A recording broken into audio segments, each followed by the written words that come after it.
మొన్న జరిగిన BRS meeting గురించి ఏమనుకుంటున్నారు? బీఆర్ఎస్ మీటింగ్ అంటే ఇక ఇళ్ళకెళ్ళగా వెళ్ళిండు ఆయన ఫామ్ హౌస్ లోకి.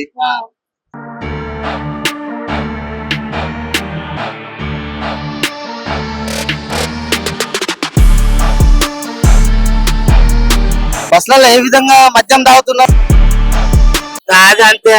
ఆయన తాగిన మైకం లేదో మాట్లాడుతున్నారు. అంటే రేవంత్ రెడ్డి గారి పేరు కూడా ప్రస్తావించలేదు, కానీ బట్టి విక్రమార్క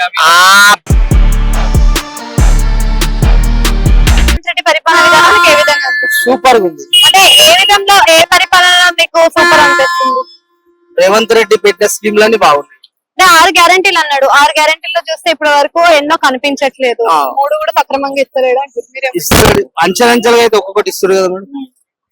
అందరికి అందట్లేదు అంటారు కదా. అమ్మ రాగానే ఏది రాదు, కాస్త కొద్ది కొద్దిగా అంచెలంచెలు చేసుకుంటూ పోతూనే ఉన్నారు. అట్లనే మిగతా స్కీమ్ కూడా చేస్తుంటారు. మొన్న జరిగిన బీఆర్ఎస్ మీటింగ్ గురించి ఏమనుకుంటున్నారు? బీఆర్ఎస్ మీటింగ్ అంటే ఇక ఇళ్ళకెళ్ళగా వెళ్ళిండు ఆయన ఫామ్ హౌస్ లోకి. ఎట్లున్నా అవతారం, ఆయన అవతారం ఎట్లున్నది? తాగి చిక్కిపోయిండా, ఏమైనా బలంగా అయిందా చిరు జనాలు, అంతే తప్ప అది కూడా ఎట్లా మనిషికి 1500 1000 రూపాయలు. అంటే ప్రేమతో రాలేదు, ఇక తెలుసు కదా. స్వచ్ఛందంగా రాలేదు అంటే స్వచ్ఛందంగా మాత్రం రాలేదు. అంత ఒక మీరు యూట్యూబ్ లలో చూసిర్రు బస్సులలో ఏ విధంగా మద్యం తాగుతున్నారు, ఆటోలో కడగని తాగుతున్నారు. విచక్షణారహితంగా మద్యం సేవిస్తున్నారు. ఆయన పెట్టిన స్కీమే మళ్ళా ఆయన మీటింగ్ పోయేటప్పుడు తాగారు. అంటే అదే మీటింగ్ లో ఆయన పోలీసులకు కూడా వార్నింగ్ ఇస్తున్నాడు, అది ఎంతవరకు కరెక్ట్ అంటారు? అది అంతే. ఆయన తాగిన మైకం లేదో మాట్లాడుతున్నారు. అంతే అంటారు. అంతే కదా మరి.